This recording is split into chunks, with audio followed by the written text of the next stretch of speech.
मित्रों, अभी तक हमने आपको बहुत से मंदिरों के बारे में बताया और आज भी हम आपको एक ऐसे ही मंदिर के बारे में बताने जा रहे हैं जिसके ऊपर बार बार हमले हुए और उसका बार बार निर्माण भी हुआ और आज भी उस मंदिर में हजारों लोगों की भीड़ लगी रहती है। मित्रों, आज की वीडियो में हम बात करने वाले हैं सोमनाथ मंदिर के बारे में। इसका नाम तो आप सबने सुन ही रखा होगा। गुजरात प्रांत के काठियावाड़ क्षेत्र में समुद्र के किनारे बसा है विश्व प्रसिद्ध सोमनाथ मंदिर। ये तीर्थ स्थल भगवान शिव के 12 ज्योतिर्लिंगों में से पहला माना जाता है। इस मंदिर के निर्माण से कई धार्मिक और पौराणिक कथाएं भी जुड़ी हैं। सोमनाथ ज्योतिर्लिंग की महिमा महाभारत, श्रीमद् भागवत तथा स्कंद पुराण आदि में विस्तार से बताई गई है। इस मंदिर का निर्माण खुद चंद्रदेव सोमराज ने किया था। स्कंद पुराण में जिक्र मिलता है कि सोमराज ने दक्ष प्रजापति राजा की 27 कन्याओं से विवाह किया था, लेकिन उनमें से रोहिणी नामक अपनी पत्नी को अधिक प्यार व सम्मान दिया, जिसकी वजह से दक्ष अपनी अन्य पुत्रियों के साथ अन्याय को देखकर क्रोध में आ गए और उन्होंने सोमराज को श्राप दे दिया कि अब से हर दिन तुम्हारा तेज क्षीण होता रहेगा। इसके फलस्वरूप हर दूसरे दिन सोम का तेज घटने लगा। श्राप से विचलित और दुखी सोम ने भगवान शिव की आराधना शुरू कर दी।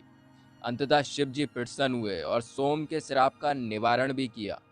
सोम के कष्ट को दूर करने वाले प्रभु शिव जी की यहाँ स्थापना करवाकर उनका नामकरण हुआ सोमनाथ। मित्रों, इसी के साथ मैं आपको एक बात और बता दूं कि यहीं पर श्री कृष्ण जी भालुका तीर्थ पर विश्राम कर रहे थे। तब शिकारी ने उनके पैर के तलुए में पदचिन्ह को हिरण की आहट जानकर धोखे से तीर मारा था।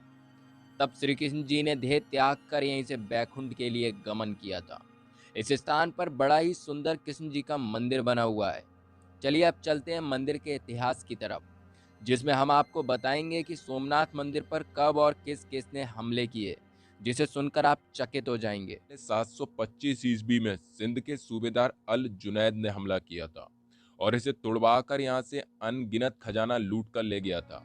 लेकिन फिर राजा नागभट्ट, जो प्रतिहार राजा थे, उन्होंने 815 ईस्वी में इसका पुनर्निर्माण किया और उसके बाद सोमनाथ मंदिर को महमूद गजनबी ने 5000 साथियों के साथ 1024 ईस्वी में दूसरी बार तोड़ा। गजनबी ने न केवल शिवलिंग को ही तोड़ा, बल्कि उस समय पूजा कर रहे हजारों बेकसूर लोगों की जान भी ले ली थी। इतिहास में गजनबी की इस बर्बरता को लोग कभी नहीं भूल पाएंगे। कहा जाता है कि उस दिन गजनबी ने 18 करोड़ का खजाना लूटा और अपने शहर गजनी को लौटने के लिए कूच कर गया। लेकिन उसके बाद गुजरात के राजा भीमदेव और मालवा के राजा भोज के द्वारा इस मंदिर का फिर से पुनर्निर्माण हुआ। 1093 ईस्वी में सिद्धराज जयसिंह ने भी मंदिर निर्माण में सहयोग किया। इस मंदिर के सौंदर्यीकरण में 1168 ईस्वी में सौराष्ट्र के राजा खंगार और विजेश्वर कुमार पाल ने भी काफी सहयोग किया था।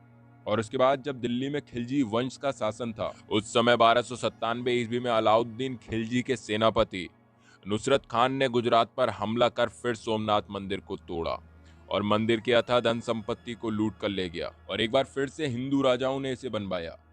लेकिन 1395 ईस्वी में जब भारत में मुजफ्फर शाह का शासन था, मुजफ्फर शाह ने फिर सोमनाथ मंदिर को तोड़ा और मंदिर के सारे चढ़ावे लूट ले गया।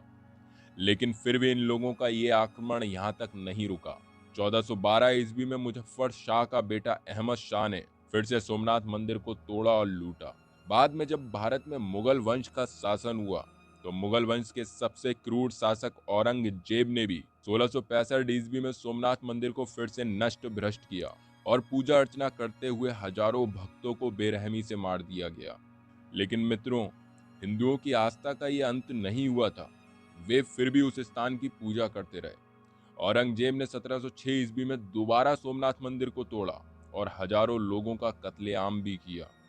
और जब बाद में छत्रपति शिवाजी महाराज के अदम्य साहस और अनेक युद्धों के बाद जब ये क्षेत्र मराठाओं के अधिकार में आया, तब 1783 ईस्वी में इंदौर की शिव भक्त रानी अहिल्याबाई ने मूल मंदिर से थोड़ा सा हटकर पूजा के लिए सोमनाथ महादेव का नया मंदिर बनवाया। और फिर भारत की आजादी के बाद गुजरात के महान शेर सपूत सरदार वल्लभ भाई पटेल ने महाराष्ट्र के काका साहेब जी की सलाह से श्री सोमनाथ मंदिर का निर्माण शुरू किया। उनकी मृत्यु के बाद इसका निर्माण कार्य पूरा हुआ। भारतीय शिल्पकला की स्वर्गीय सुंदरता के इस बेजोड़ नमूने ने पूरे विश्व का ध्यान अपनी ओर आकर्षित कर लिया। और शुक्रवार दिनांक 11 मई सन 1951 को सुबह 6:46 में इस मंदिर में श्री सोमनाथ ज्योतिर्लिंग की प्राण प्रतिष्ठा उस समय के भारत के राष्ट्रपति डॉक्टर राजेंद्र प्रसाद जी के कर कमलों द्वारा और वेद मूर्ति तर्क तीर्थ लक्ष्मण शास्त्री जोशी जी के वेद घोष से बड़ी धूमधाम से की गई। मित्रों, मंदिर के ही दक्षिण में समुद्र के किनारे बाण स्तंभ है जो बेहद ही प्राचीन है। लगभग 6ठी शताब्दी से बाण स्तंभ का उल्लेख इतिहास में मिलता है। इसका मतलब यह है कि उस समय भी ये स्तंभ वहां मौजूद था, तभी तो किताबों में इसका जिक्र किया गया है। लेकिन ये कोई नहीं जानता कि इसका निर्माण कब हुआ और किसने कराया था। जानकार बताते हैं कि बाण स्तंभ एक दिशा दर्शक स्तंभ है जिसके ऊपरी सिरे पर एक तीर बनाया गया है जिसका मुंह समुद्र की ओर है, और इस बाण स्तंभ पर लिखा है आस मुद्रांत दक्षिण ध्रुव पर्यंत अबाधित ज्योतिर्गमार्ग। इसका मतलब ये है कि समुद्र के इस बिंदु से दक्षिण ध्रुव तक सीधी रेखा में एक भी बाधा नहीं है। असल में इसके कहने का मतलब ये है कि इस सीधी रेखा में कोई भी पहाड़ या भूखंड का टुकड़ा नहीं है।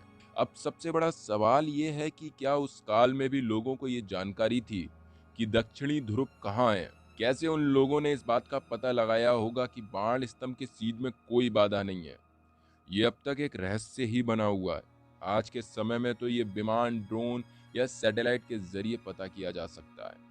भगवान शिव जी के इस विशाल और प्रसिद्ध मंदिर में स्थित शिवलिंग में रेडियो धर्मी गुण है जो पृथ्वी के ऊपर अपना संतुलन अच्छे से बनाए रखते हैं।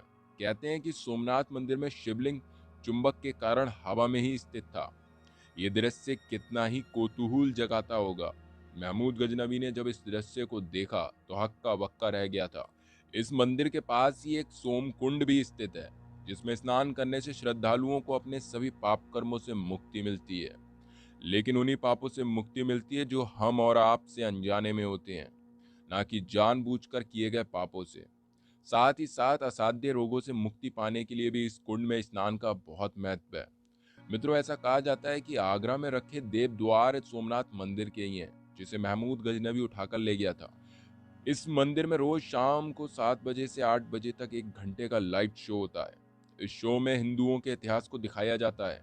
सोमनाथ मंदिर में कार्तिक, चैत्र एवं भाद्र महीने में श्राद्ध करने का बहुत महत्व है, इसलिए इन 3 महीनों में यहाँ ज्यादा भीड़ रहती है।